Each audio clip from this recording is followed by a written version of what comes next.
Welcome to The Explainer, where we break down complex topics into clear visual stories.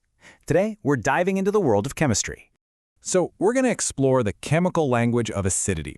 We'll start with the simple numbers on a scale and build all the way up to these powerful stories told by titration curves.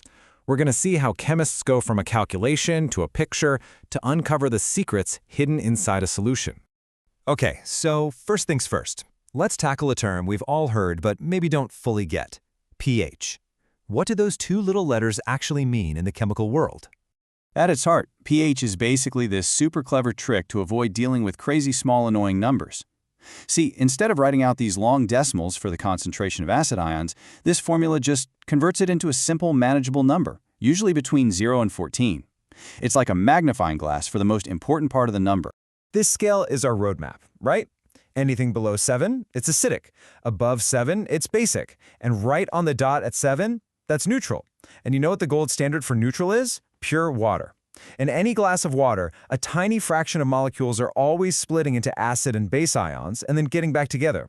A pH of 7 means those ions are in a perfect, beautiful balance.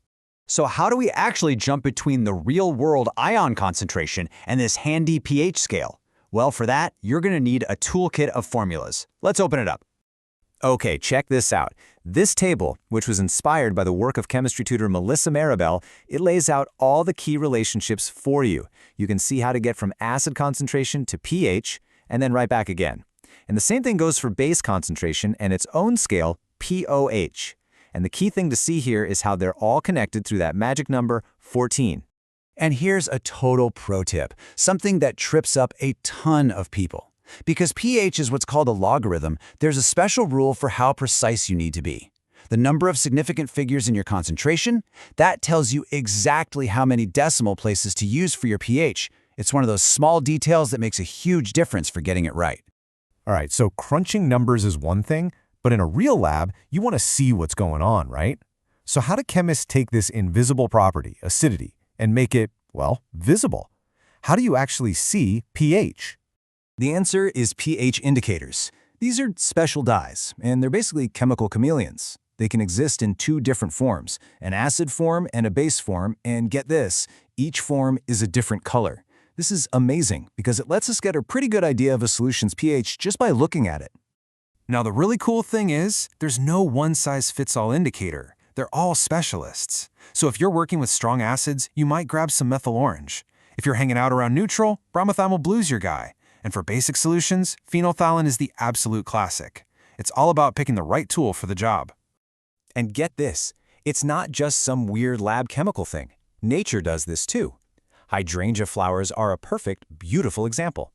They turn pink in alkaline soils and this incredible blue in acidic ones. The flower itself is a living, breathing pH test, telling you the chemistry of the very ground it's growing in. Okay, let's put all these pieces together: pH, neutralization, indicators, and see how they come together in one of chemistry's coolest techniques, titration.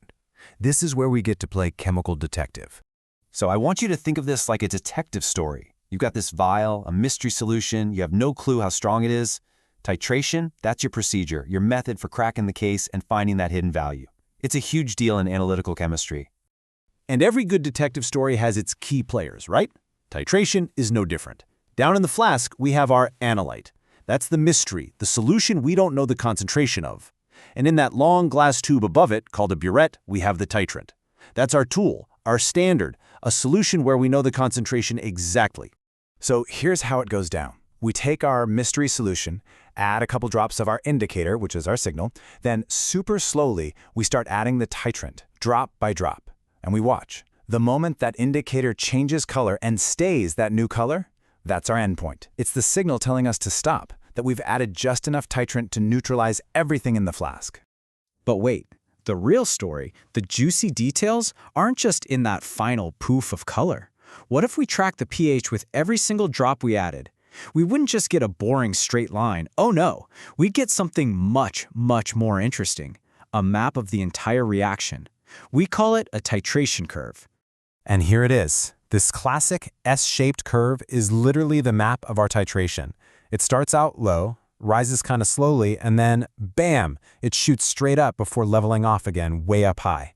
And all the little landmarks on this map, they tell us everything we need to know. The most important landmark on this map? It's right here, smack in the middle of that super steep climb. It's called the equivalence point. This is the exact moment, the precise instant, where the amount of titrant we've added has perfectly chemically neutralized the analyte we started with. It's perfect balance. But for weak acids, there's another secret hidden on this map. If we find the equivalence point, and then we go back to the point where we've only added half that amount of titrant, something amazing happens. At this half equivalence point, the pH of the solution is exactly equal to the acid's pKa, a number that's like a unique identifier for that acid. It's its chemical fingerprint. And this is where the plot thickens. The map actually changes depending on who's in the fight. If you have a strong acid versus a strong base, that equivalence point is right at a perfect neutral pH of 7. But, and this is so cool, if you titrate a weak acid with a strong base, the equivalence point is actually basic. It's higher than 7. And this is a huge takeaway. The equivalence point isn't always a perfect neutral 7. Why? Because the salt that's left over from the reaction can actually be a weak base itself. It reacts with the water around it and makes the solution slightly basic. You could say the strong base kind of wins at the end. So let's bring it all back to our detective story. We started out just wanting to know how much, right? How concentrated is this thing? But by drawing this map, this titration curve, we found out something way cooler. We found the substance's unique pKa. We found its chemical fingerprint. We didn't just measure our mystery substance, we identified it.